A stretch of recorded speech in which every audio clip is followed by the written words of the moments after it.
one of my favorite things he does in interviews, and it's a great little tactic. I don't know how many people pick up on it or whatnot, but he gets information and he presents it to whoever he's interviewing, but not necessarily accurate. And by that, I mean he will say something like, "Oh, so I heard this, this, and this," and it's not necessarily true. But what it does is it opens up the door for the person he's interviewing to explain why that's not true, and in Hmm. turn give the actual answer.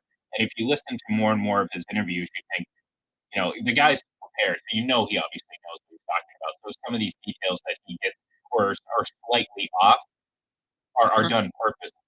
So it's like, that again opens up the door for whoever he's interviewing. He's like, no, that's not quite right. This is what happened, and there you go. You got your answer, and um, it's great. That's a great tactic, actually. Yeah. Yeah, because now you can really get the truth out of that person. We've got to have a Howard Stern, Aaron Rodgers session, right? I mean, I think that would be pretty I don't. fascinating. I know Well, that would be like World War III at some point. I think, well, although I I'm know. sure Look, Rodgers is look, so respectful to him. he's a Brady guy, man. Yeah, that's He's a true. Brady Yeah, guy. yeah. He schmoozed with Robert Kraft in the past. Like, not a lot of people remember this, but you go back to, um, I believe it was the second Super Bowl.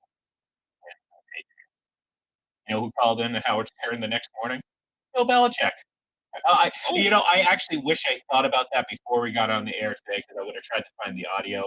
I'll try to do that. Hopefully, maybe I'll have it for tomorrow morning. Actually, I will have it for tomorrow morning. We can revisit that. But Bill Belichick actually called into the show, and that was back when I was listening. I mean, again, this was for me appointment listening. At the time, it was airing in Boston, 2002, 2003. So it was like was it WBCN and mhm. Yep.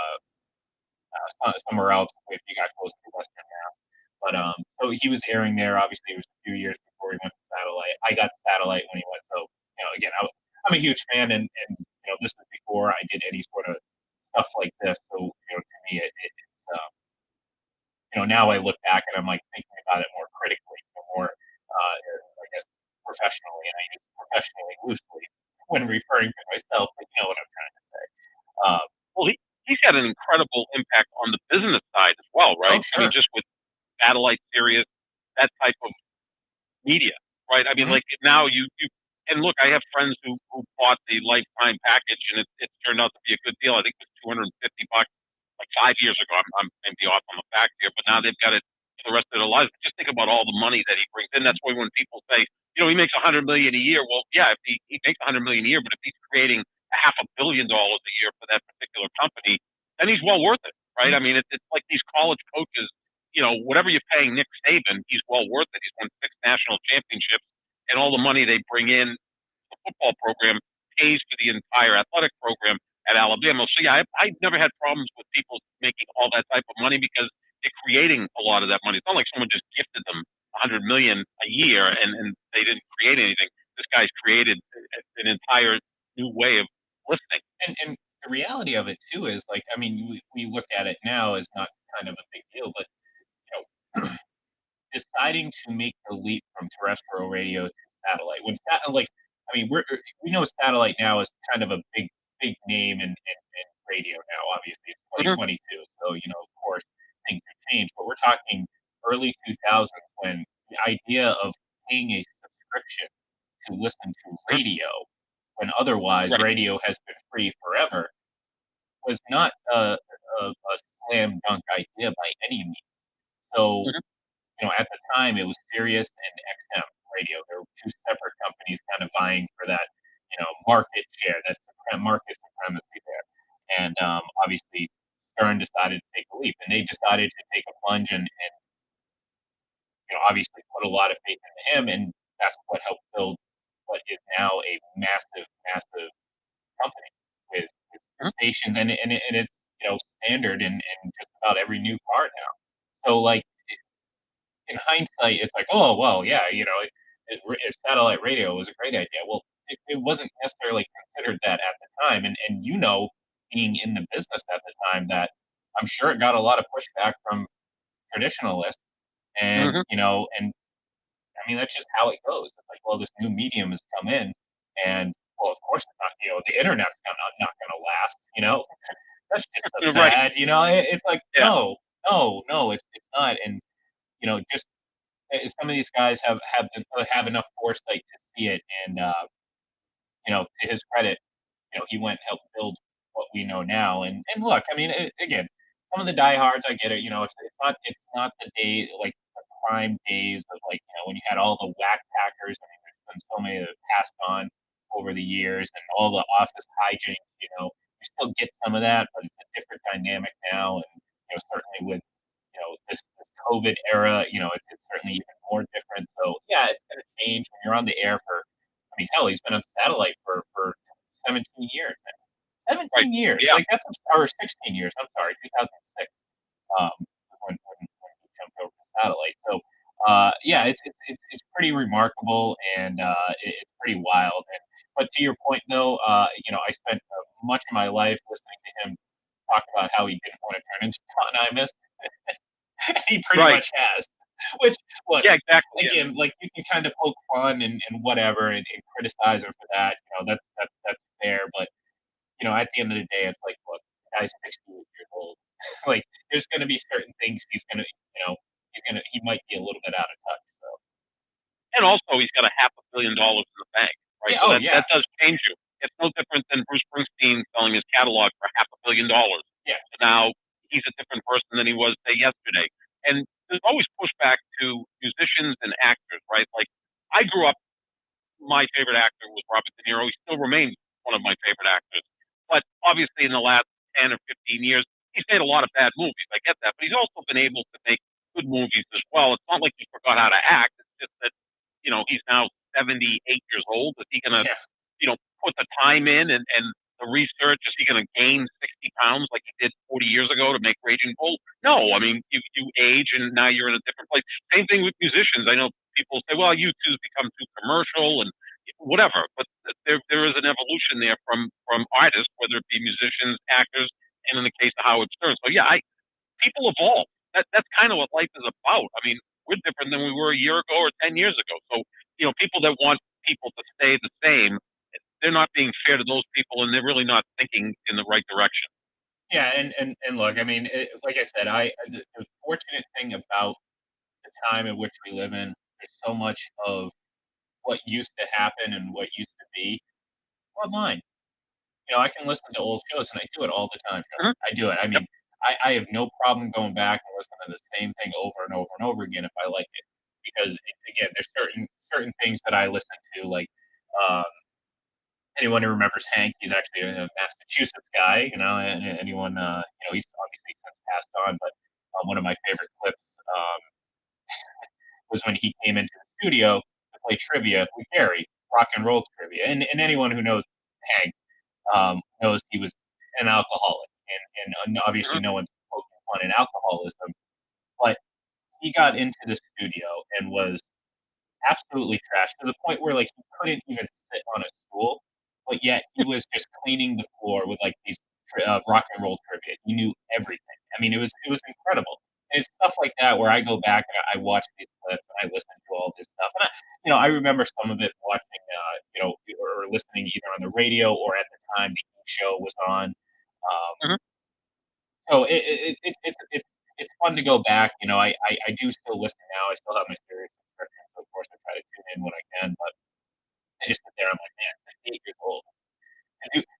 To be doing this as much as he has for as long as he has, that's pretty incredible. So, but anyways, now that we got that out of the way, I do want to. I we're going to talk about some of the coaching moves, and perhaps we will get to that, like considering our history whenever this topic gets brought up. Generally, all bets are off when it comes to changing it once we start it. So, I did want to share one graphic in this MVP discussion that we've been having for quite some time now, or it feels like we've been having forever, and continue to have because although they are voting on the award this week, um, we're not going to know for another several weeks. So it's going to be pretty much torture now. So prepare, take your For me, Tylenol. especially, Yeah, right? well, for Yeah. you especially because it depends on what happens on Twitter. What triggers me is how I'm going to act um, on the show on the day-to-day basis. But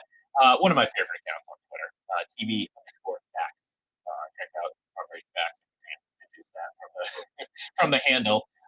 Basically tweets out a lot of great information about Tom Brady.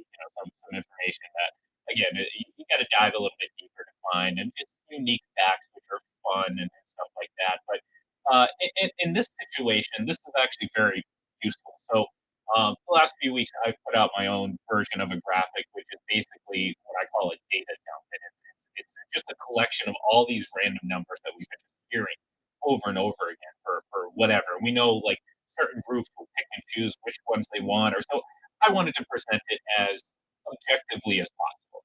Give people the option to figure out the information on themselves or for themselves. If they didn't figure it out right, well, yeah, I was there to remind them or point them in the right direction. But for the most part, it was there to enlighten folks' minds when it comes to this race because I feel like it's been completely flipped upside down, and for me, I'm struggling to figure out which way it's actually going to go. I know how it should go.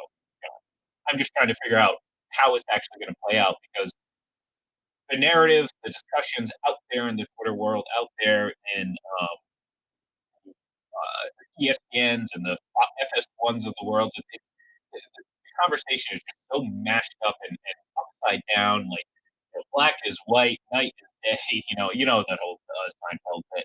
So, anyways, Mhm. this graphic, and I wish you could see it, John, because unfortunately you can't because you're on the phone. That's why we're going to get you on camera so you can actually see the screen. Lays out essentially all the key numbers for both Brady and Rogers, and they list them column next to each other. And then in the third column is the difference, Brady's difference, or essentially, I mean, the difference between the two. But in this particular case, this is where Brady differs from Rogers. And Rogers, to his credit, holds leads obviously in several efficiency metrics, which is fine. But when you actually look and you visualize and see the quantitative total of the differences, it's astonishing how one-sided it is. And not only are, I guess, total metrics in favor of Brady, but the things that Rodgers leads in, and this is kind of one of the things I've been kind of trying to hammer home for a while now. The passer rating, the touchdown to interception ratio, the point 0.3 lead in QBR, the point 0.02 lead in net yards per attempt, all these like marginal differences which favor Rodgers, which has been really the cause, the thing that these fans and media have been championing for him. I'm not even going to try. I'm on a roll right now. Campaigning Thank for you. or championing? I was having problems with champagne. It's like with oh Jesus, now I'm blanking. See, I was on a roll Isn't it now, the John. Now isn't it the now I lost my train of isn't it thought. the three Jackie, Stooges couldn't say Worcestershire sauce? yeah, yeah, or it's Yeah. like Jackie Oness. This, that's what Yes, I felt like exactly. right there. But anyways, these numbers, the differences. I mean, it's honestly, John. I'll actually send you this graphic if you haven't seen it already. I'll just text it to Oh, you. I've seen it. Oh, you I've seen it? seen it. Okay, so Yep. you know what Yeah. I'm talking about.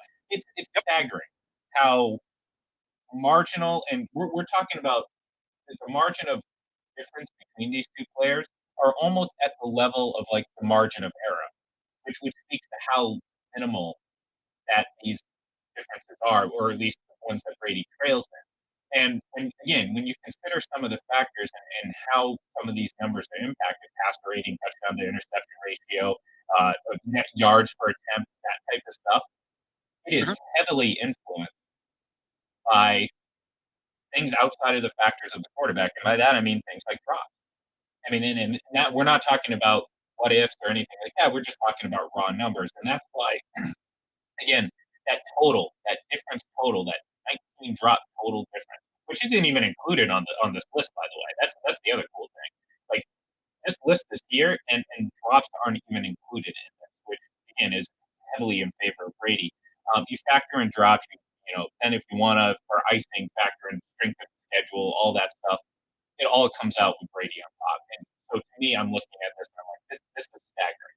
This to me just tells you exactly what we've seen all season, and which is very obvious. Tom Brady has been absolutely been that guy for Tampa Bay. And that's not to say Aaron Rodgers hasn't had a great season, but the Buccaneers are just so much more reliant on his arm. And not only that, he's produced. I mean, that's the thing. People criticize him for throwing passes. Oh, all the passes. Well, you don't just purely achieve when you throw many passes. I mean, there's a reason why there's not too many examples of quarterbacks that have high pass attempt seasons like that or average X amount of pass attempts every season, and they're relatively successful. Certainly not 13 and 4 successful. So Mhm. that's a unfortunate. I don't know why people are really using that as a root cause or a big cause for their campaign for Pro Rogers MVP. Because to me, that's telling me the exact opposite. People want to criticize Brady for throwing more, and I'm just saying like that just tells me exactly what we've seen. He is by far more relied on by the Bucks than Rodgers is by the Packers. And again, that's not a knock on Rodgers. It's just what we've seen. And we're talking about almost 200 more attempts. He set the record for completions, third most passing yards in the entire history of the NFL. Rodgers is 10th most this season. I mean, that's a huge gap. That's a massive gap. We're not even talking. The difference would be essentially 2.5 games worth of Rodgers averages, or I'm sorry, 4.5 games to make up that 1,200 yards.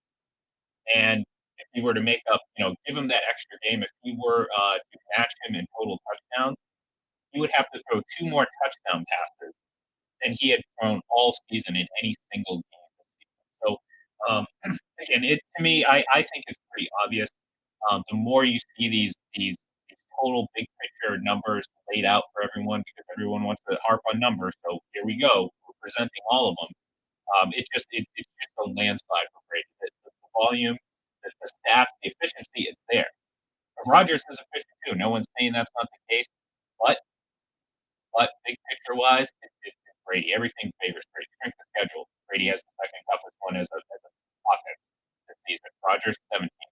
Um, receiver grades, if you want to count that. Guess what? That favors Aaron Rodgers. I don't know how much validity you want to put into that. It is what it is, but I put more validity into drops. 35. That's second most in the NFL. Rodgers, 15, I think, is his final number, which obviously is 25th. And all these numbers, again, like I said, just favor Brady. Total offense for the Packers, they're 10th. I mean, they're a top 10 offense, fringe top 10 offense. That's good. It's just not MVP. And so to me, I look at this, all these graphics, all these things, and John, I'm really hoping here that the voters see this and they understand this and they look beyond just touchdown to interception rate. Touchdown to interception rate. That's all anyone cares about. I'm just sitting here thinking, what are touchdowns and interceptions without context? Oh, I can speak. The Here's the thing I think is going to happen. And look, whichever one wins it is deserving. They've both had outstanding years, and I think the bottom line here is they're both 13 and 4. The only two teams in football this year that won 13 games were Green Bay and Yeah. Tampa.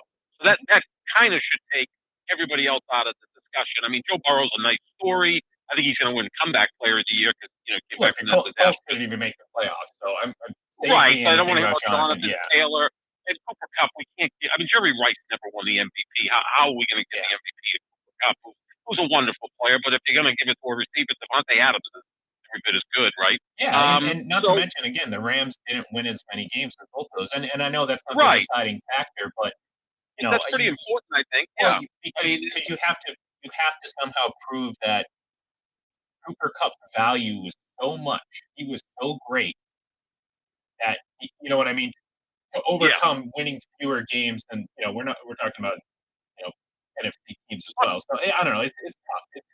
It's not baseball where Yeah, Shohei Ohtani won the MVP and his team wasn't even close to the playoffs, and Vlad Guerrero Jr. finished second. His team just missed the playoffs. I would have voted for Vlad over Shohei Ohtani, but baseball's got a ton of guys that have won MVPs for non-playoff teams. I mean, Andre Dawson won the MVP one year. I think 1987. The team was in last place. Like, it's a different award. But I think what's going to happen here, Ian, is it almost feels a little bit like a presidential election. Like Brady's going to win the popular vote, but somehow Rogers is going to win the Electoral College because his advantage is a small, so and that Brady's advantages are bigger. So it could be somewhat like that. I think it's going to be very, very close. I mean, I wouldn't go as far as like Bruce Arians saying if he doesn't win, it's going to be a travesty. Now that's what Bruce Arians has to say. It's Oh, his sure. quarterback that he's Hey, supporting. I have look, no problem with that. I don't necessarily agree with everything Bruce Arians says, but I agree with him on this. This is what I'm saying. Like I said, I brought it up before. I was certainly understanding and thought Aaron Rodgers deserved the MVP last year. This isn't a. I'm just going all in for my guy. Like I'm just looking at this, and like I would like to think that I'd have the. I'm not going to say same passion because that'd be impossible when Tom Brady's not involved.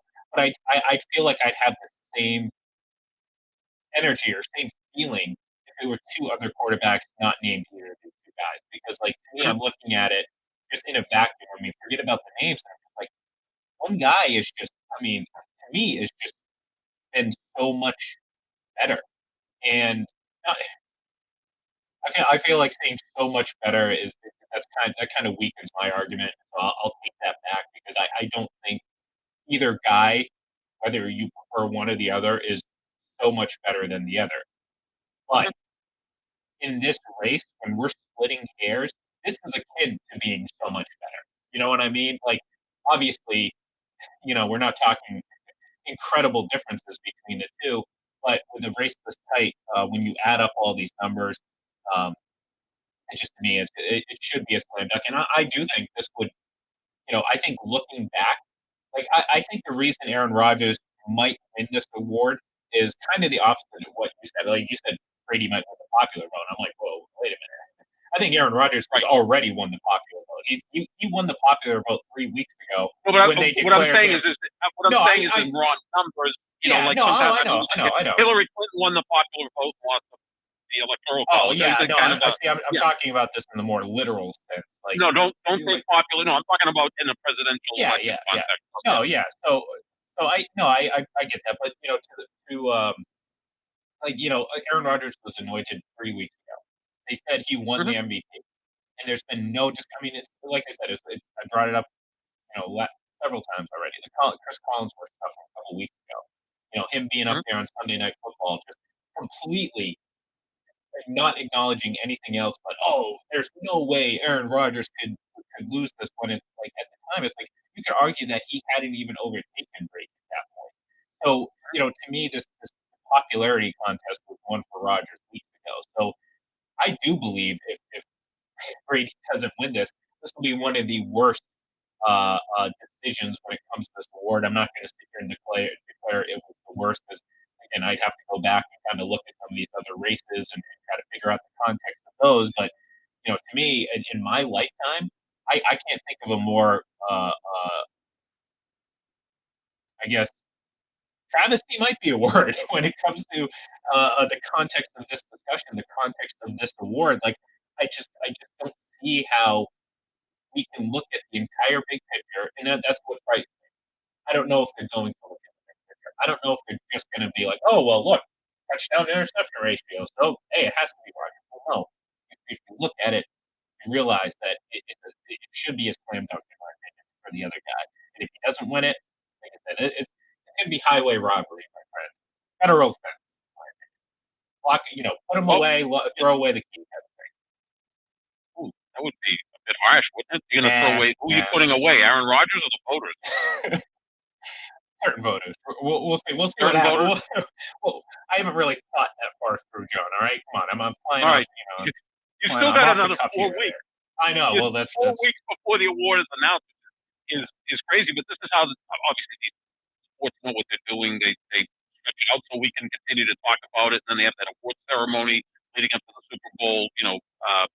So they're pretty smart with this stuff. The NBA gives out the MVP generally in the second round of the playoffs. It used to be a little bit later, but they all do this to get as much traction as they possibly can. So I will say this: I think Aaron Rodgers may have led to Joe Judge getting fired yesterday. I think that that's a real possibility because I know we're going to talk about this probably a lot more tomorrow, but quickly, I think Joe Judge wanted to get fired. He was yeah. like he was like a stanza with the Yankees, riding around with the trophy attached to his car, and wearing Luke Gehrig's or Babe Ruth, I forget who was their jersey, and smearing it with whatever. I swear the guy wanted to get fired because look, the Giants are going to owe him $15 million over the next 3 years. He can go talk into a mirror, which I'm sure he does anyway, and make it's the $5 million summer a of year. Joe. God bless him. It's the summer of The Joe. next 3 summers, Yeah. I think he wanted to get fired. I mean, two quarterback sneaks on 3rd and 9 from your own 5. That's a bit. I mean, we can rag on Brandon Staley, but that may have taken the cake watching that. Yeah, So that was definitely something. Hey, look, I mean, we understand that not everyone's cut out to be a head coach in this league. no, He's still a hell of a special teams coach. yes. So Well, can you bring him back here by yeah, Saturday? that's what I'm That's what saying. Like, Belichick should do, hey, right? pick him up. Like, might as well. Might as well. Brian Flores too, right? Yeah. Bring Hey, both of them back. Bring, Flores can get help the out with band the back defense. together, my friend. Get the band Yeah, back together. absolutely. Um, Where's Eric Mangini? Where's look, well, Billy O'Brien. Billy O'Brien's done. let's pump the brakes a little bit here. Let's not go overboard, Hey, okay? he's a paisan.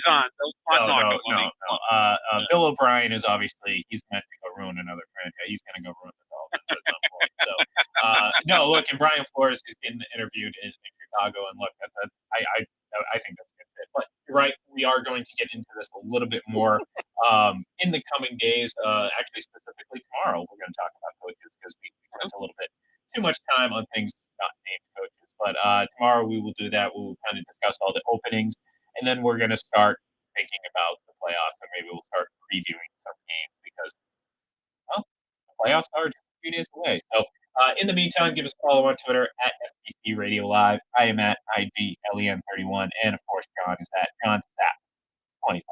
Have a great day, folks. We'll talk to you then.